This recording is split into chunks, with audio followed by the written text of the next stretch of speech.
जो इंडिजिनियस के लिए वो फाइट करते हैं, उनके राइट्स के लिए बात करते हैं, उसके लिए भी हम बात करेंगे। सर, सबसे पहले तो आपका स्वागत है अरुणाचल टुडे न्यूज़ चैनल में। सर, हम आपसे ये जानना चाहेंगे क्योंकि जो आपने एक कांग्रेस पार्टी छोड़कर आपने एक अपना एक कह सकते हैं कि लोकल पार्टी, अपना रीजनल पार्टी आपने बनाया, उसमें सर आपने काफ़ी बार मेंशन किया, मैंने देखा था इंटरव्यू में, कि इंडिजिनियस राइट्स को लेकर, इंडिजिनियस का जो कल्चर्स है, जो भी रहता है बिलीव्स वगैरह, उससे हम लोग सेफ गार्ड करना चाहिए, इसको लेकर। तो सर बेसिकली इंडिजीनियस का जो अफेयर्स को लेकर और सेफ गार्ड कर उसको लेकर सर आप क्या स्टैंड लेना चाहेंगे, क्योंकि काफ़ी बार इंडिजीनियस का राइट्स को लेकर आप बात कर रहे थे सर। नहीं, हम लोग जो त्रिपुरा से हैं, we have a history, we have a culture, एक आइडेंटिटी है जो 1000 साल से चला हुआ है। और आज क्योंकि हम 75 साल में डेमोक्रेसी के अंदर आए हैं, इसका ये मतलब नहीं है कि हम अपने कल्चर, सभ्यता और आइडेंटिटी को वाइट वॉश कर दें। तो हमने ये जो पूरा आंदोलन किया था, ये ग्रेटर त्रिपुरालैंड के लिए, ये जो आंदोलन है ये हमारे अस्तित्व को बचाने के लिए, it's for a survival. We are not fighting for against anyone. We are fighting for our own existence and we are fighting for our survival. And जब से मैंने कांग्रेस पार्टी से रिज़ाइन किया और मैंने खुद का ये अपना the indigenous progressive regional alliance Tripura start किया, उसके बाद आपने रिस्पांस देखा है। हमने अपने पहले चुनाव में हम पावर में भी आ गए। हमारे पास आज के दिन 28 काउंसिलर से 18 हमारे पास है।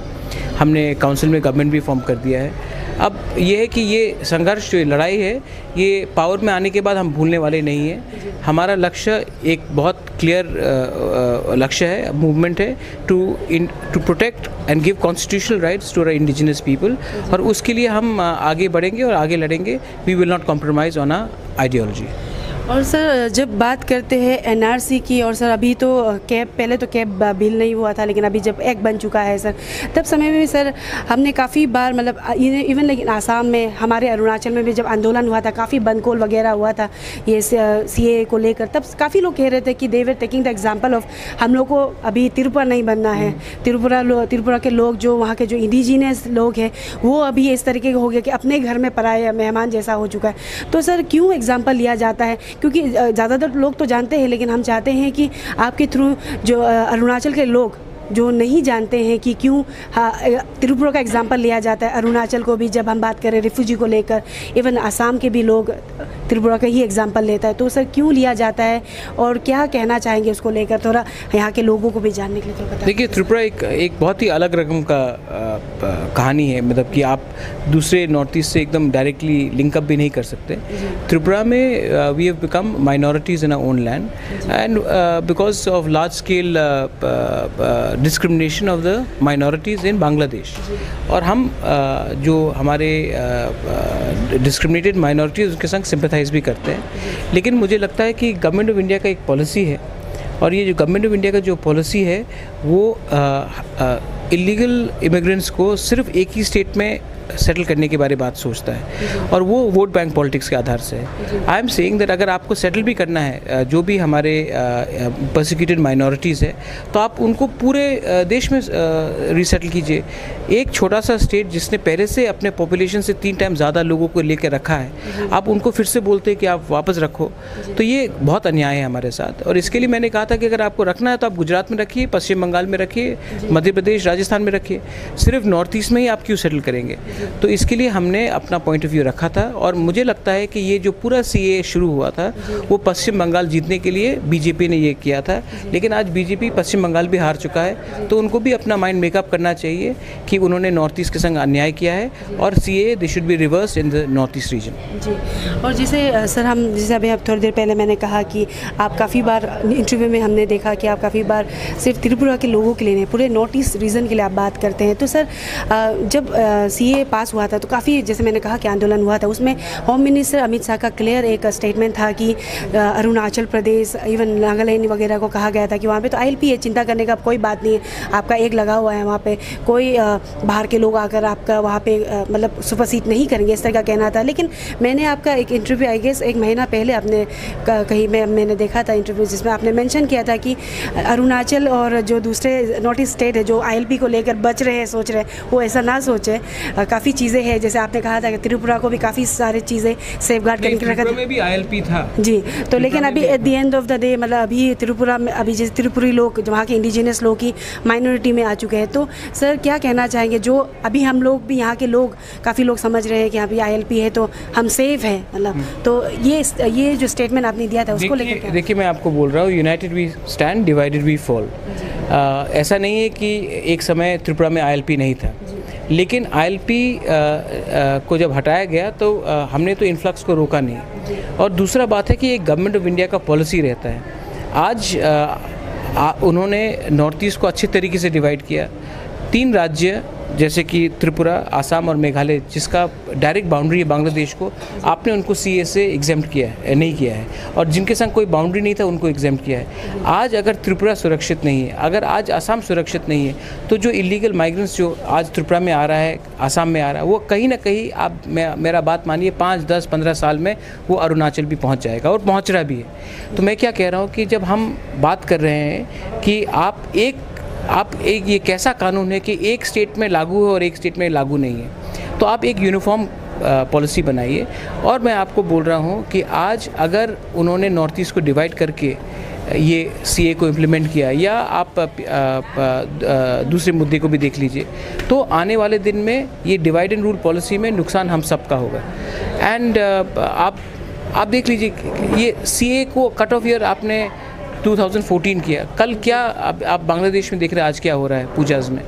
कल क्या गारंटी है कि जैसे कि 20 दिन के अंदर अफ़गानिस्तान में तालिबान आ चुका था, कल क्या गारंटी है कि शेख हसीना जो हिंदुस्तान के अच्छी दोस्त है, उसके बाद बांग्लादेश में टर्मोइल होगा कि नहीं होगा। और जब ये होगा तो वहाँ के जो परसिक्यूटेड माइनॉरिटीज़ है वो कहाँ आएंगे, वो या फिर बंगाल में जाएंगे या नॉर्थ ईस्ट में आएंगे। नॉर्थ ईस्ट में हमारा संख्या पहले से बहुत कम है। नॉर्थ ईस्ट में अगर आपने ये पॉलिसी वापस लेकर आए तो हमारे लिए बहुत बड़ा नुकसान होगा। And we should have a separate policy for the north east. Unlike the rest of India, north east is bounded by China, Myanmar, Bangladesh, Bhutan, and we need to have and Bangladesh, so we need to have a different policy. We are directly affected by what happens in neighboring countries, so we cannot have a policy which is similar to that of Pakistan and Afghanistan in the northeast of India. और sir जहाँ त्रिपुरा की बात करें तो वहाँ जो अगरतला जो sir capital है, वहाँ पे आपने एक इंटरव्यू में मेंशन किया था कि कभी अगरतला आके देखिए, आपको पता चलेगा कि इंडिजिनस लोग तो है नहीं वहाँ पे। हाँ, मैं तो ईटानगर भी बहुत साल के बाद आया हूँ, मुझे नहीं लग रहा कि ईटानगर भी इतना अरुणाचली लग रहा है। तो आपका इंटरव्यू में आपने स्टेटमेंट दिया था कि कभी आकर देखिए, जो इंटरव्यू ले रहे थे, कि आपको लगेगा ही नहीं कि त्रिपुरा का मतलब कैपिटल अभी वहाँ पे इतना आउटसाइडर्स वो ज़्यादा दर हो गया है कि लग ही नहीं रहा। तो सर मुझे कोई आपत्ति नहीं कि अगर आप अरुणाचल से अगरतला में आकर बैठ जाए, लेकिन कोई दूसरे देश से आकर हमारे स्टेट में बैठे तो मुझे आपत्ति है। मैं ईटानगर 8-9 साल के बाद आ रहा हूँ, और मैंने भी देखा है कि मुझे भी नहीं लगता कि ये एक नॉर्थ ईस्ट का मतलब अरुणाचल का कैपिटल लग रहा है। तो demography changes keep on happening, but we have to keep a cultural identity of a place. अगर आज कोई ईटानगर आए तो हमें लगना चाहिए कि ये एक अरुणाचल प्रदेश का कैपिटल है जहाँ में हमारे ट्राइब्स हैं।